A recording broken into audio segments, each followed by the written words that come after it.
Hello family members, अस्सलाम वालेकुम and welcome back to my channel Sahil stitching girl.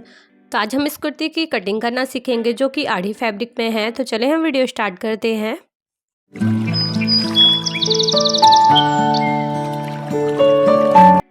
तो सबसे पहले मैं आपको फैब्रिक दिखा दूं तो ये मेरी इस तरह से सीक्वेंस की वर्क है इसमें हमारी कुर्ती में।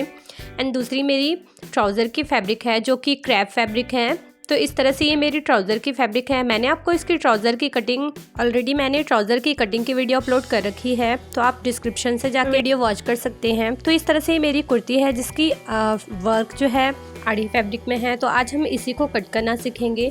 तो इस तरह से इसमें सीक्वेंस एंड इस तरह से कॉटन की जो थ्रेड होती है उसका वर्क किया हुआ है। तो सबसे पहले हमने अपनी कुर्ती को इस तरह से लगाना है। सिंपली मैंने अपनी कुर्ती को इस तरह से डबल फोल्ड में फोल्ड किया है। जिस तरह हम कुर्ती कट करते हैं मैंने इसे विड्थ वाइज ही फोल्ड किया है। तो सबसे पहले हम ऊपर से फैब्रिक जो है वो इक्वली करेंगे। इस तरह से हमने स्ट्रेट लाइनिंग खींचनी है एंड अपनी मार्किंग को यहीं से स्टार्ट करना है। इंची टेप से रखकर इस तरह से हमने स्ट्रेट खींच लिया है। आप चाहें तो ऊपर के फैब्रिक को कट कर लें एंड यहाँ पे इस तरह से हमने इंची टेप लगाना है। एंड देन हमने इसकी अब मेज़रमेंट लेनी है। तो यहाँ पे हम इसकी आर्म होल को 7 इंच पे उतारेंगे इस तरह से। एंड देन मैंने इसकी वेस्ट को 14.5 इंचेस पे उतारनी है। एंड इसकी हिप लेंथ को मैंने 20 इंच पे उतारा है। एंड लेंथ मैंने 41 इंचेस लेना है। एंड 1 इंच पे इस पे हम नीचे में मार्जिन लगाएंगे। देन सारे मार्क को हमने इस तरह से स्ट्रेट खींच लेना है।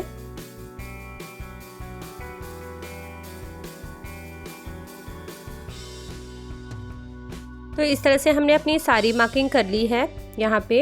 अब हम इसकी विड्थ वाइज अपनी मार्किंग को करेंगे। इसकी शोल्डर मैंने 6 इंच ली है, यहाँ पे इस तरह से मार्किंग किया है। देन इसकी चेस्ट को हमने 9.5 इंचेस लेना है इस तरह से।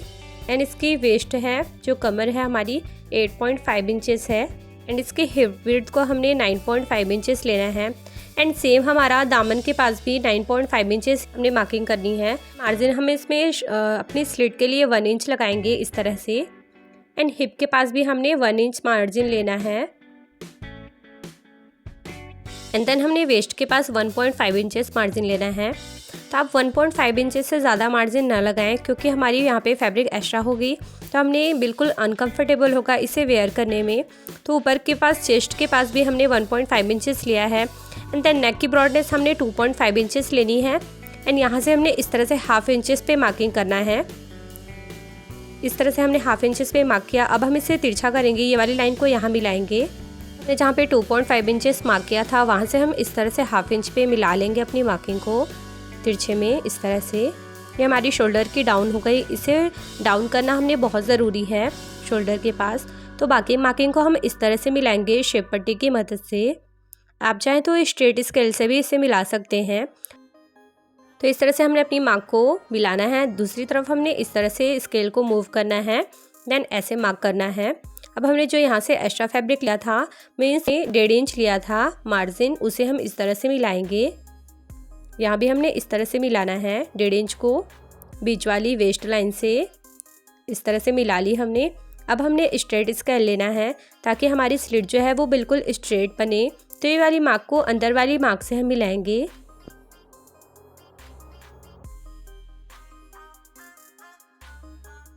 ये देखिए इस तरह से हमने इसे अंदर वाली लाइन को मिला लिया है। अब हम आउटसाइड वाली जो हमने मार्किंग की थी उसे हम इस तरह से मिलाएंगे। ये देखें इस तरह से हमने स्ट्रेट स्केल से खींच लेनी है। इस तरह से हमारी मार्किंग हो गई है। अब हमने होल की मार्किंग करनी है। तो शोल्डर हमने 6 इंचेस लिया था तो हम इसमें 1 इंच कम करेंगे। तो यहाँ पे हमने चेस्ट के पास 5 इंचेस पे मार्क करना है आर्म होल का राउंड देने के लिए। ये वाली मार्क को हमने यहाँ मिलाना है तिरछे में, इस तरह से मिलेगी। ये देखें इस तरह से हमने मार्किंग कर लेनी है। एंड देन यहाँ पे आप कॉर्नर के पास से इसे 1 इंच इस तरह से इंची टेप रखकर आपने मार्किंग कर लेनी है यहाँ पे। तो ये हमारी फ्रंट कुर्ती की मार्किंग हो गई। अब हमने कॉर्नर से 1.5 इंचेस पे मार्क करना है जो कि हमारी बैक आर्म होल के लिए है। इस तरह से हमने मार्किंग कर लेनी है। एंड पहले हमने बैक आर्म होल के लिए ही इसे कट करना है। फैब्रिक को रखते हुए अंदर वाली मार्क को हमने कट नहीं करना है। तो इस तरह से सिंपली हम यहाँ तक इसे कट कर कर हटा लेंगे। तो चलिए मैं आपको कट कर कर बताती हूँ। ये देखें इस तरह से हमने इसे कट करना है। पहले हमने बाहर वाली मार्किंग पे कट करनी है इस तरह से। तो इस तरह से हमारी फ्रंट पार्ट की कटिंग हो गई है। अब हमने नोचेस लगाना है यहाँ एंड यहाँ पे दामन के पास। तो मैं जल्दी से आपको सारी नोचेस लगाकर बता देती हूँ। मैं आपको हर कुर्ती में कट करना बताती हूँ। ये इंपॉर्टेंट टिप्स है आपके लिए कि आप अपनी कुर्ती पे इस तरह से नोचेस लगाएं। अब हमने सेम फैब्रिक बिछानी है अपनी बैक के लिए इसमें, और हमने इसको अभी कट नहीं करना है, इसकी राउंड को अभी कट नहीं करेंगे हम, पहले इसकी बैक पार्ट को हम कट करेंगे। हमने सिंपली इस तरह से अपनी फैब्रिक लगानी है। डबल फोल्डेड किया है फैब्रिक को मैंने इस तरह से। ऊपर की साइड मेरी अनइक्वल फैब्रिक है तो इसे भी मैंने स्ट्रेट लाइनिंग खींचकर इक्वल कर लिया है। तो आप इसी स्ट्रेट लाइनिंग पे अपनी फ्रंट वाली कुर्ती के पार्ट को इस तरह से सेट करें।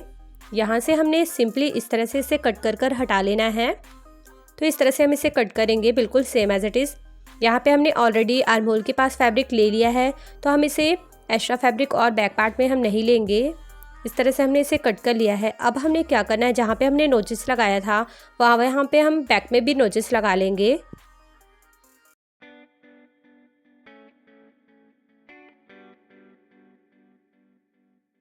तो इस तरह से हमने नोचेस लगा लिया। अब हम बैक वाली कुर्ती को साइड करेंगे। इस तरह से हम अब आर्म होल की फ्रंट की कटिंग करेंगे। तो हम इसे इस तरह से कट कर हटा लेंगे। ये देखें, इस तरह से हमारी बैक पार्ट की आर्म होल की इतनी फैब्रिक रहती है जो हमने इसे कट कर हटा लिया है। तो इसे मैं ओपन करके दिखाऊं तो डिज़ाइंस कुछ इस तरह से थी, स्ट्रेट आई है हमारी कटिंग के बाद। तो अब हमने अपने स्लीव्स को कट करना है। इतनी फैब्रिक हमारी बची है, इसे भी हम फ्लावर को जो हमारी डिज़ाइंस हैं वो स्ट्रेट हैं तो किस तरह से हम इसे कट करेंगे वो देख लेते हैं। तो इस तरह से आपने पहले 4 फोल्डेड क्लॉथ करना है। इसकी फैब्रिक जो है वो ज़्यादा नहीं है इसलिए हम इसमें कली वाली स्लीव्स निकालेंगे। तो इस तरह से हमने पूरी फैब्रिक को फोल्ड कर लेना है। यहाँ पे इस वाली फैब्रिक को हम कट करेंगे। ये देखें गाइस, आपने मेरी वीडियोस अगर अच्छी लगती है तो प्लीज़ मेरे चैनल को सब्सक्राइब करें एंड प्रेस करें बेल आइकन, जिससे मेरी वीडियो की नोटिफिकेशन आपको फर्स्ट ऑफ ऑल मिल सके। एंड हाँ, लाइक कमेंट शेयर करना ना भूलें। तो इस तरह से मैंने अपनी पूरी फैब्रिक को फोल्ड कर लिया है। अब हम इसे मेज़र करेंगे। हमारी पूरी फैब्रिक का हमने हाफ में इस तरह से मार्किंग करना है, मीन्स सेंटर पार्ट में मैंने इस तरह से मार्किंग कर लिया है। तो अब हम इस तरह से इस पर मार्किंग कर लिया। अब हम ऊपर से अनइक्वल फैब्रिक को कट करेंगे यहाँ से। एंड इस तरह से मेरी 4 फोल्डेड क्लॉथ है जिसे मैंने इस तरह से सेंटर से कट किया है। अब ये वाली फैब्रिक हमने इस तरह से लेनी है एंड इसे भी मैंने यहाँ से इक्वल कर लेना है। तो इस तरह से मैंने इसे इक्वल कर लिया फैब्रिक को। अब हमने यहाँ से जो हमारी यहाँ पे जो हमारी फोल्डेड क्लॉथ थी उसे हम कट कर लेंगे। 2 पार्ट हमारा जो था वो क्लोज था। अब हमने ये वाली पार्ट को इस तरह से मूव कर ऊपर हमने 1/2 इंचेस की स्टिच की मार्जिन रखते हुए इस तरह से क्लॉथ को सेट करना है। एंड देन अब हमने अपनी स्लीव्स की मार्किंग करनी है। तो मेरी स्लीव्स की लेंथ है इस तरह से हम 1 इंच यहाँ पे मार्जिन के लिए लगाएंगे जो कि फोल्ड हो जाएगा। एंड देन यहाँ से हमने इंची टेप को लेकर हमने स्लीव्स की लेंथ को 20.5 इंचेस पे मार्क करना है। तो ऊपर से हमने 3.5 इंचेस पे मार्क करना है। तो इस तरह से मार्क कर आप यहाँ पे स्ट्रेट लाइनिंग खींच लें। एंड देन आपने यहाँ पे जो है वो 9.5 इंचेस पे आपने मार्किंग करना है। एंड देन बाकी की फैब्रिक आपकी मार्जिन में चली जाएगी। तो इस तरह से यहाँ पे भी हम स्ट्रेट लाइनिंग खींचेंगे एंड बॉटम की 5.5 इंचेस पे मार्किंग करेंगे। 1.5 इंच इसमें हम एक्स्ट्रा लेंगे मार्जिन। एंड देन यहाँ से हमने ये वाली मार्किंग को मिला लेनी है शेप पट्टी की हेल्प से। आप सिंपल स्केल से भी इस मार्किंग को मिला सकते हैं इस तरह से। एंड ये वाली मार्किंग को, अब आउटर मार्किंग को हमने इस तरह से मिलाना है। ये देखें, इस तरह से हमने इसे मिला लिया। अब हमने इस साइड से आर्म होल की शेप देनी है। तो इस तरह से हम स्लीव्स की शेप देंगे। तो इस तरह से हमने अपने स्लीव्स की फुल्ली कंप्लीटली हमने मार्किंग कर ली है। अब हम इसकी करेंगे कटिंग। तो इस तरह से हमने कटिंग करनी है अपने स्लीव्स की। तो आपकी कम फैब्रिक भी हो तो आप इस तरह से 4 कलियों वाली अपने स्लीव्स की कटिंग कर सकते हैं। तो इस तरह से हमारी सिंपली कटिंग हो गई है स्लीव्स की। यहाँ पे हम नोचेस लगाएंगे। तो इस तरह से मैंने आपको कम कपड़े में भी अच्छे से स्लीव्स की कटिंग बताई है। तो अब हमने सबसे पहले इसे इस तरह से ये हमारी स्लीव्स की हमने कटिंग की थी। इस पार्ट को हमने अच्छे से कट कर लेना है यहाँ से, क्योंकि ये हमारी चारों कलियाँ जो हैं वो जॉइंट हैं, तो इस तरह से हम इसे कट कर लेंगे। तो ये देखें मैंने अपनी चारों कलियों को कट कर लिया है एंड ये मेरी स्लीव्स का 2 पार्ट है एंड ये हमारी 4 कलियां हैं जिसे हमने अपनी स्लीव्स में जोड़ना है इस तरह से। तो मैं आपको इसकी नेक्स्ट वीडियो में इसे अटैच करके भी बताऊंगी, फुल्ली स्टिच करके आपको बताऊंगी। इस वाली आर्म होल की साइड से हमने पहले इसे कट नहीं करना है, पहले हम इसे स्टिच कर लेंगे उसके बाद कट करेंगे। सो गाइस आप सब मुझे अपनी दुआओं में याद रखें। तो इंशाल्लाह मिलते हैं हम अपने नेक्स्ट वीडियो में नेक्स्ट डिज़ाइंस के साथ। तब तक के लिए bye bye, take care and thank you, फी अमानिल्लाह।